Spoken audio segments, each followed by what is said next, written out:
Now that we know how to use chords and form chords using the claw, 1, 3, 5, that idea, and we do our chord tables and so on, we need to find out what questions and what questions we use that in. So we have a question called backing chords, question 8C, and it's the highest mark question on the paper. So it's obviously important to spend a lot of time to study this and watch this over and over. So the first step we have to do for this question is to find the key. Alright? So to find the key, we look at the sharps, the amount of sharps or flats, if any, at the start of the music. So if it's C equals 0, there's no sharps or flats. G equals 1, D equals 2 sharps. F equals 1, B flat equals 2 flats. And that's written at the start of each line. Once we find the key, then step 2 is the chord table, which we've just done prior to this. Chord table being the claw. So for example, if it's in the key of F, the first chord is going to be what? F what? F A C. Next chord then, once you know the first one, you go down the alphabet. F G A B C D E. A B C D E F G, and so on. And the next one then C D E F G A B. So then you've done your chord table. When you've done that, then step 3 is not to use 2 chords. So you don't use 3 and you don't use 7. And that's just a rule. You don't have to worry about them. They're not on the course. And then the 2 weak chords will be minor, and they get little M after them, and they're numbers 2 and number 6. Okay, so the rest of the chords then are strong, so they get a plus. So we have a few ways of learning that then. We have, when you've done your chord table out, you could have plus, minus, minus, plus, plus, minus, minus.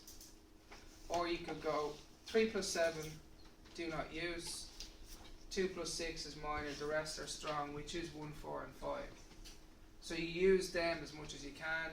You use 1, 4, 5 as much as you can. You use 2 and 6 if you're stuck.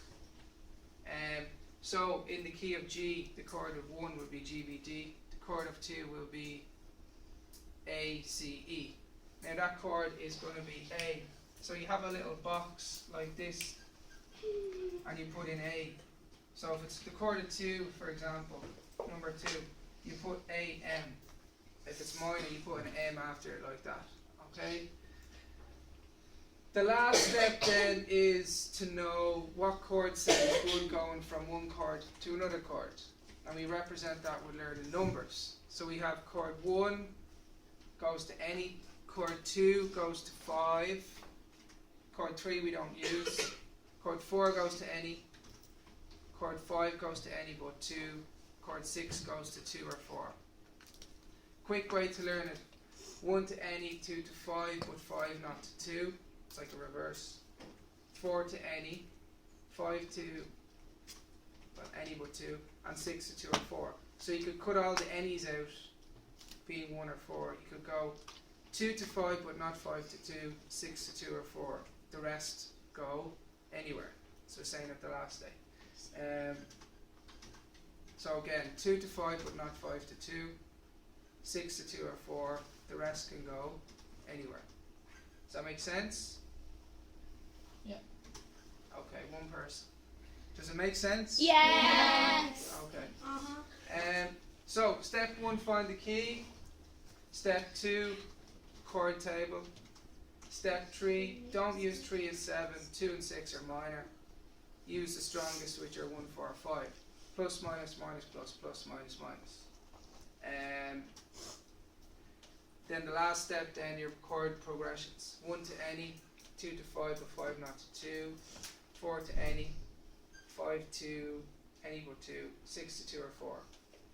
Okay? Does that make sense? Yeah. Yeah. Okay.